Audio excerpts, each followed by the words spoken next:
What's up, YouTube? Hope everybody's doing well. It's probably going to be my last video of 2022, so I thought I would do a little wrap up and I would do the top 10 pickups of 2022.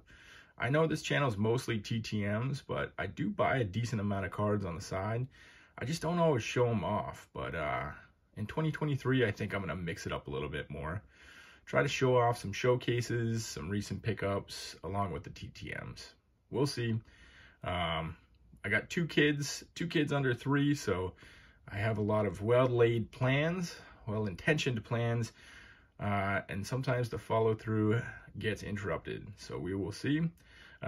Before I get into these cards, I just want to thank everybody who supports this channel, who comments, who takes the time. I know time is very valuable, precious. Takes the time to watch these videos, even if they're on 2 times, even if you only watch a little bit. I truly appreciate it.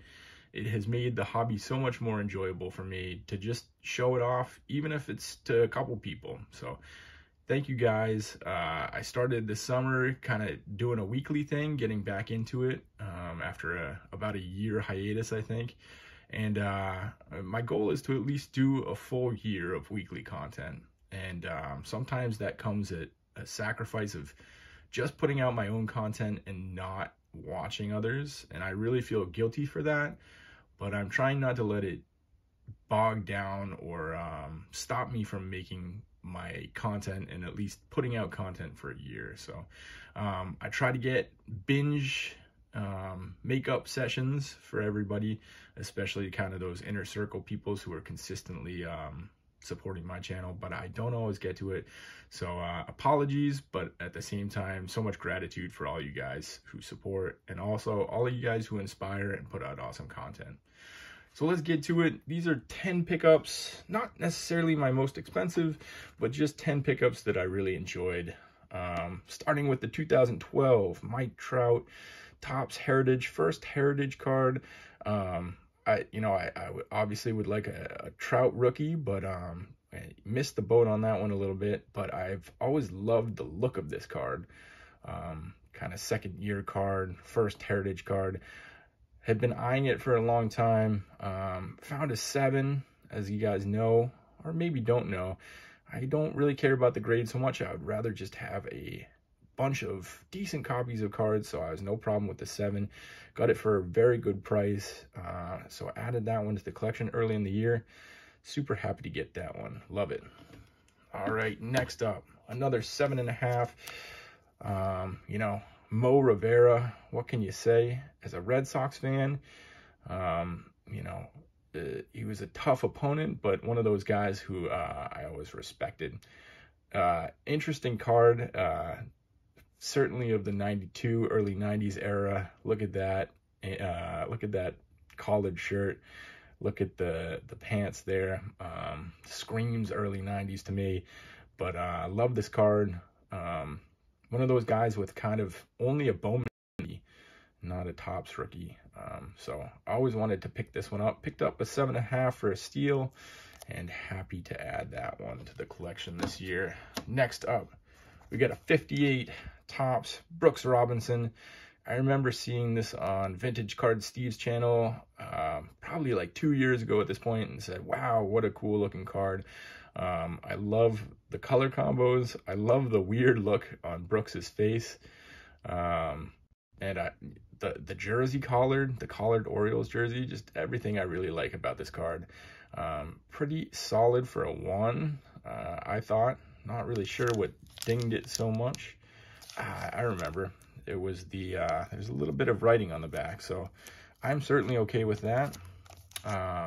And I just think it's a nice presentable 1 for another very decent price. And slowly working on that 58 top set, so happy to add a Hall of Famer. Next up, we got the 48 Leaf set. A lot of guys kind of showing off this Leaf set, but TJ McTerry over there, he's one of those guys that I think was showing off some Leaf cards, 48, 49 Leaf cards, and I said, man, I got to get one of those. Obviously I would like some of the bigger names, but one of my goals this year, kind of mid-goal, kind of audible goal was I want to get some of these cool older sets, and if I can't afford, you know, top shelf players, let's get some players that are meaningful to me in some way.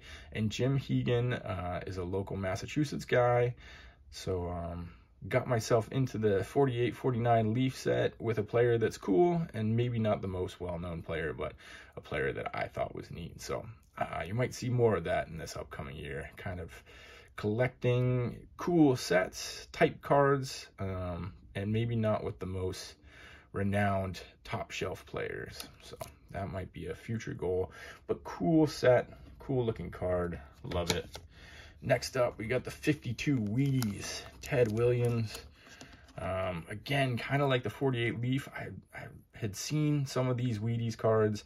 I can't remember exactly how many there are. I would say in the ballpark of 50 maybe, and most players have kind of the action shot, which is this, and a portrait shot. But slowly working on a Ted Williams collection. Obviously a budgeted Ted Williams, so you see a 1 here, but I thought this was a very presentable one. I'm not exactly sure why it gets a 1. I know it's a hand cut card, but I think it looks pretty damn nice, if I do say so. Plain back, but I thought a very cool looking card, kind of unique, and again, kind of one of those type cards, so I can say I own a 52 Wheaties, so really thrilled with that one. Some non-slabbed cards, some big ones. Got this one very recently. I can't remember the year now, I'm blanking, but late 60s, I believe. They put out some test sticker sets, I believe, so I think it was only the Sox and the Pirates. But I remember seeing this one a few years ago on eBay, and it just said, what is that? Carl Yastrzemski for Mayor sticker. So for some of you card guys, maybe not officially a card, maybe a sticker. Has a slight tear there, and it definitely, we can see some centering issues, but these go for graded in decent shape, a decent price, and I got this one for what I would consider a steal. I'm probably going to get this slabbed at some point, but I love it. I think it's so quirky, and it's one of those cards where there's always a few on eBay, but they're usually not cheap. So those type of cards, the more I do this hobby, when you see it for a good price, just buy it. So super happy. You might see this one in the slab in the next year. Next up, for some of you people who watch often, I do my cards with Kaz. It's a bit of a joke, but I actually love this card. I've seen this on a few different channels. Terry's channel, TJ Mac Vintage, definitely Rain Gear Studios, I think, showed this one off as well. Jim Brown, you know, what a player. Probably a Mount Rushmore guy for a lot of NFL fans. I don't collect that much football, and I'm primarily a baseball guy, but certain cards just speak to me, and this one I just think is so neat in the parking lot. Such a time capsule with the Cadillac in the background. I just needed to get this one. So not perfect shape. Again, kind of an expensive card though. So I might slab this one up just to kind of preserve it. I'm not expecting an amazing read, but you might see this one slabbed along with that Yaz. Next up, we got a Goudey wide pen. Kind of back to that typeset mentality. Not an expensive card. It's probably somewhere in the neighborhood of between 10 and 20, I think. But just a set I didn't have, and a player, again, kind of collecting those Massachusetts players. This guy was born on Cape Cod, which I grew up on Cape Cod. One of, I think the only player to be born on Cape Cod. So cool player, blank backed, in decent shape, and just great looking image. Apparently, I remember reading on the back of some card, he was the first pitcher, I believe, in the American League to wear glasses. So I didn't super fact check that, but kind of a fun fact there. I like those, what are those, hexagonal frames. All right, on to number 9 and 10. picked this exhibit up. Ted Williams, as I said before earlier with that Wheaties, slowly piecing together a Ted Williams collection on a budget. Got this on B. Roth's Facebook group. I think it's in pretty decent shape. I'm waiting to see what prices for oversized cards get to. I'm curious if anybody knows what they used to be. They seem to be hovering around $100. Maybe they went down. I can't remember. Maybe it's more like 50. I can't remember. I don't know. I never looked pre-pandemic what the oversized prices were. So I'm not sure what the bottom floor for oversized grading is, but would love to eventually slab this one up. So super pumped to pick that one up. Love the image. I think it's one of the greatest images of any Ted card. So super happy to add that one. And last but not least, been eyeing this card for a couple years now. I should have gotten it about 2 years ago, but I picked this one up. I just love the image, love the artistic value, love all these kind of oddball tobacco cards. The Redman, we have 52 Redman, I believe. This one has some writing in the back, which I think is why I got it for the price I did. These again are going for prices I didn't really want to pay, and that's what prevented me from getting it. But I got this one for a really good deal. So again, you might see this one slabbed, but super pumped to slowly be picking off some cards. This has the tab cut.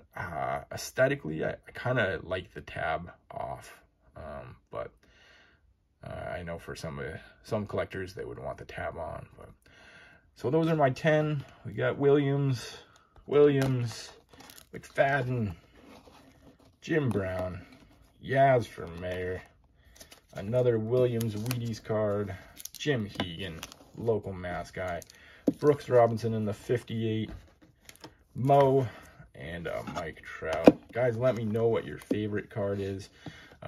Looking forward to another solid year in 2023. Thank you again for watching. This is kind of a longer one, so I appreciate you hanging in there. And I'm going to kick off, hopefully, the new year with a hobby goal video. Last year was the first year I actually made hobby goals.